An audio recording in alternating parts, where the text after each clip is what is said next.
Hi guys, this is Wednesday, and I guess she'll be joining us while we read chapters 10 and maybe 11 if I have time of Tender's the Night by F. Scott Fitzgerald. So, chapter 10. The trouble began at the time Earl Brady's car passed the divers. Honestly, I've been reading their name as divers, but I think it might be divers. So I might switch and start saying their name that way. So, continuing. The trouble began at the time Earl Brady's car passed the divers' car stopped on the road. Abe's account melted impersonally into the thronged night. Violet McCusker was telling Mrs. Abrams something she had found out about the divers. She had gone upstairs in their house, and she had come upon something there which had made a great impression on her. But Tommy is a watchdog about the divers. As a matter of fact, she is inspiring and formidable. And it's a mutual thing, and the fact of the divers together is more important to their friends than many of them realize. Of course, it's done at a certain sacrifice. Sometimes they seem just rather charming figures in a ballet and worth just the attention you give a ballet. But it's more than that. You'd have to know the story. Anyhow, Tommy is one of those men that Dix passed along to Nicole, and when Mrs. McCusker kept hinting at her story, he called them on it. He said, "Mrs. McCusker, please don't talk further about Mrs. Diver." "I wasn't talking to you," she objected. "I think it's better to leave them out." "Are they so sacred?" "Leave them out. Talk about something else." He was sitting on one of those two little seats besides Campion. Campion told me the story. "Well, you're pretty high-handed." Violet came back. "You know how conversations are in cars late at night. Some people murmuring and some not caring, giving up after the party, or bored or asleep. Well, none of them knew just what happened until the car stopped and Barbin cried in a voice that shook everybody, a voice for cavalry. Do you want to step out here? We're only a mile from the hotel and you can walk it or I'll drag you there. You've got to shut up and shut your wife up." "You're a bully," said McCusker. "You know you're stronger muscularly than I am. But I'm not afraid of you. What they ought to have is the code Dulo." There's where he made his mistake, because Tommy, being French, leaned over and clapped him one, and then the chauffeur drove on. That was where he passed them. Then the women began. That was still the state of things when the car got to the hotel. Tommy telephoned some man in Canes to act as a second, and McCusker said he wasn't going to be seconded by Campion, who wasn't crazy for the job anyhow. So he telephoned me not to say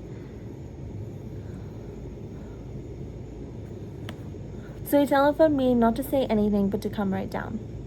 Violet McCusker collapsed and Mrs. Abrams took her to the room and gave her a bromide, whereupon she fell comfortably asleep on the bed. When I got there, I tried to argue with Tommy, but the latter wouldn't accept anything short of an apology, and McCusker rather spunkily wouldn't give it. When Abe had finished, Rosemary asked thoughtfully, "Do the divers know it was about them?" "No, and they're not ever going to know they had anything to do with it. That damn Campion had no business talking to you about it, but since he did, I told the chauffeur I'd get out the old musical saw if he opened his mouth about it. This fight's between two men. What Tommy needs is a good war." "I hope the divers don't find out," Rosemary said. Abe peered at his watch. "I've got to go up and see McCusker. Do you want to come? He feels sort of friendless. I bet he hasn't slept." Rosemary had a vision of that desperate vigil and high-strung, badly organized man he probably kept. After a moment balanced between pity and repugnance, she agreed, and full of morning energy, bounced upstairs beside Abe. McCusker was sitting on his bed with his alcoholic combativeness vanished, in spite of the glass of champagne in his hand. He seemed very puny and cross and white. Evidently he had been riding and drinking all night. He stared confusedly at Abe and Rosemary and asked, "Is it time?" "No, not for half an hour." The table was covered with papers, which he assembled with some difficulty into a long letter. The writing on the last page was very large and illegible. In the delicate light of electric lamps fading, he scrawled his name at the bottom, crammed it into an envelope, and handed it to Abe. "For my wife." You better souse your head in cold water, Abe suggested. You think I'd better? Inquired McCusko doubtfully. I don't want to get too sober.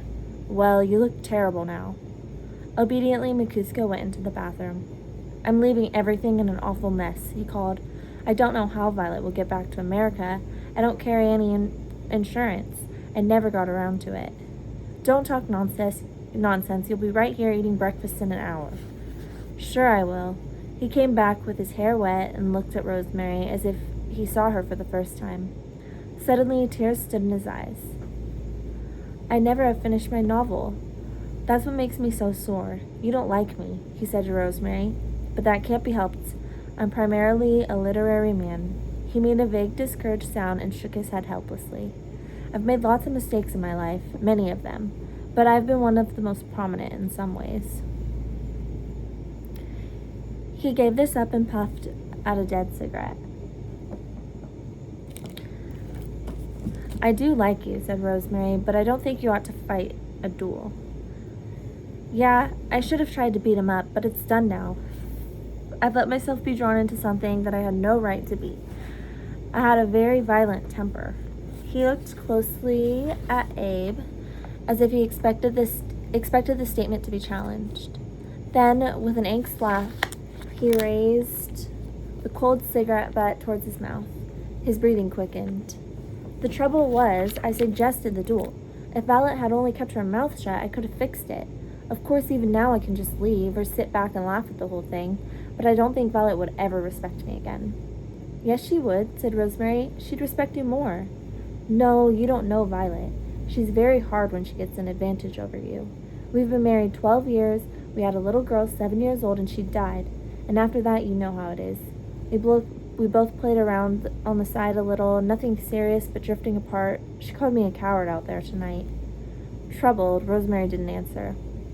Well, we'll see there's as little damage done as possible, said Abe. He opened the leather case. These are Barbin's dueling pistols. I borrowed them so you could get familiar with them. He carries them in a suitcase. He weighed one of the archaic weapons in his hand. Rosemary gave an exclamation of uneasiness, and McCusko looked at the pistols anxiously. Well, it isn't as if we're going to stand up and pot each other with 45s, he said. I don't know, Abe said cruelly. The idea is you can get sight better along a long barrel. How about distance? Asked McCusko. I've inquired about that. If one of the other parties has to be definitely eliminated, they make it 8 paces. If they're just good in swords, 20 paces. And if it's only to vindicate their honor, it's 40 paces. His second agreed with me to make it 40. That's good. There's a wonderful duel in a novel of Pushkin's, recollected Abe. Each man stood on the edge of a precipice, so if he was hit at all, he was done for. This seems very remote and academic to McCusko, who stared at him and said, What? Do you want to take a quick dip and freshen up? No, I couldn't swim, he sighed. I don't see what it's all about, he said helplessly. I don't see why I'm doing it. It was the first thing he had ever done in his life. Actually, he was one of those for whom the sensual world does not exist, and faced with a concrete fact, he brought to it a vast surprise. We might as well be going, said Abe, seeing him fail a little. All right. He drank off a stiff drink of brandy, put the flask in his pocket, and said with almost a savage air, What'll happen if I kill him? Will they throw me in jail? I'll run you over the Italian border. He glanced at Rosemary and then said apologetically to Abe, Before we start, there's one thing I'd like to see you about alone. I hope neither of you gets hurt, Rosemary said. I think it's very foolish and you ought to try to stop it. Alright, so they're having a duel because it's the olden days, I guess. Alright, so that's chapter 10. And looks like I have time to read chapter 11. So, she found Campion downstairs in the deserted lobby. I saw you go upstairs, he said excitedly. Is he all right? When is the duel going to be? I don't know, she resented, his speaking of it as a circus, with McCusko as the tragic clown. Will you go with me? He demanded, with the air of having seats. I've hired the hotel car. I don't want to go. Why not? I imagine it'll take years off my life, but I wouldn't miss it for worlds. We could watch it from quite far away. Why don't you get Mr. Dumfrey to go with you? His monocle fell out with no whiskers to hide it. He drew himself up. I never want to see him again. Well, I'm afraid I can't go. Mother wouldn't like it. As Rosemary entered her room, Mrs. Spears stirred sleepily and called to her. Where have you been? I just couldn't sleep. You go back to sleep, Mother. Come in my room. Hearing her sit up in bed, Rosemary went in and told her what had happened. Why don't you go and see it? Mrs. Spears suggested. You needn't go up close, and you might be able to help afterwards. Rosemary did not like to picture herself looking on, and she demurred. But Mrs. Spears' consciousness was still clogged with sleep, and she was reminded of night calls to death and calamity when she was the wife of a doctor. I like you to go places and do things on your own initiative without me. You did much harder things for Rainey's publicity stunts. Still, Rosemary did not see why she should go, but she obeyed the sure, clear voices that had sent her into the stage entrance of the Odeon in Paris when she was 12 and greeted her when she came out again. She thought she was reprieved. Sorry, guys, I'm getting my arms falling asleep from laying like this. 1 second. She thought she was reprieved when from the steps she saw Abe and McCusker drive away. But after a moment, the hotel car came around the corner. Squealing delightfully, Louis Campion pulled her in beside him. I hid there because they might not let us come. I've got my movie camera, you see. She laughed helplessly. He was so terrible that he was no longer terrible, only dehumanized. I wonder why Mrs. McCusker didn't like the Divers, she asked. They were very nice to her. Oh, it wasn't that. It was something she saw. We never did find exactly what it was because of Barbin. Then that wasn't what made you so sad. Oh, no, he said, his voice breaking. That was something else that happened when we got back to the hotel. But now I don't care. I washed my hands of it completely. They followed the other car east along the shore past Juan Les Pins, where the skeleton of the new casino was rising. It was past 4, and under a blue-gray sky, the first fishing boats were creaking out into the glacious sea.